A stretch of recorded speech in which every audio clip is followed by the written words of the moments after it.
my audience.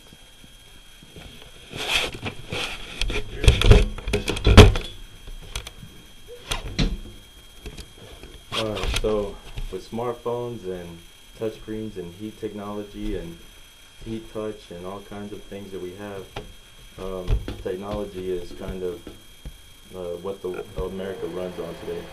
But something we don't really talk about is cryogenic cooling and preservation.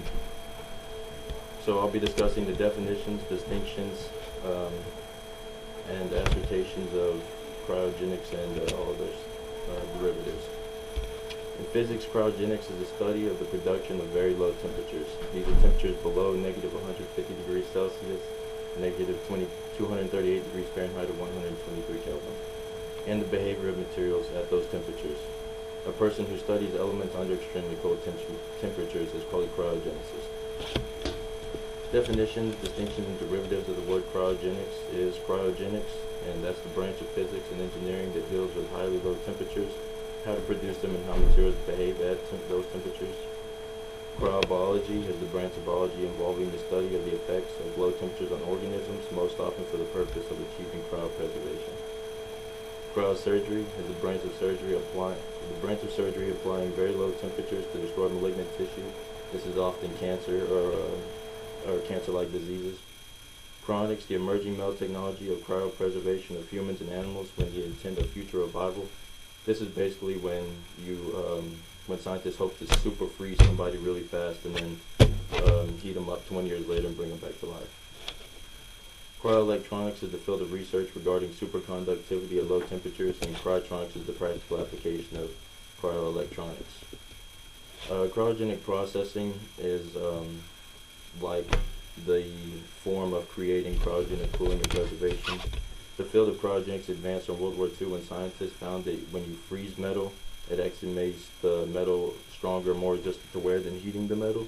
And this is what they used to make vests and helmets and weapons during World War II. Based on this theory of cryogenic hardening, the commercial cryogenic processing industry was founded in 1966 by Ed Bush. With a background in heat treating industry, Bush founded a company in Detroit called Cryotech in 1966. And so that was basically the start of cryogenic processing and cooling, and to this day we're still advancing in it. It's used in a lot of hospitals and fuels.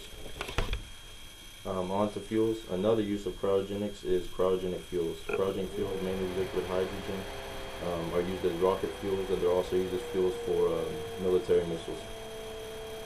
Liquid oxygen is used as an oxidizer of hydrogen, but oxygen is not, strictly speaking, a fuel. For example, NASA's Workhorse space shuttle used cryogenic hydrogen fuel as primary means of getting into orbit, as did all the rockets built for the Soviet space program. Like I said, they also use cryogenic fuel mainly in the new Predators that are unmanned drones. The practical applications that we have to this day of cryogenic cooling that most people don't know about is magnetic resonance imaging, or MRIs. MRI is a method of imaging objects that uses a strong magnetic field to detect the relaxation of protons that have been perturbed by a radio frequency pulse. The magnetic field is generated by electromagnets, and high filtering can be achieved by using superconductive magnets. Electric power transmission lines in big cities. In big cities, they don't have overhead power lines like we have here. All their lines are under the ground. It's difficult to transmit power by overhead cables in big cities, so underground cables are used. But underground cables get heated, and resistance to the wire increases, leading to waste of power. Superconductors are frequently used to increase power through output, requiring cryogenic liquids such as nitrogen or helium to cool special alloy containing cables to increase power transmissions. When transporting frozen foods, they also use cryogenic cooling.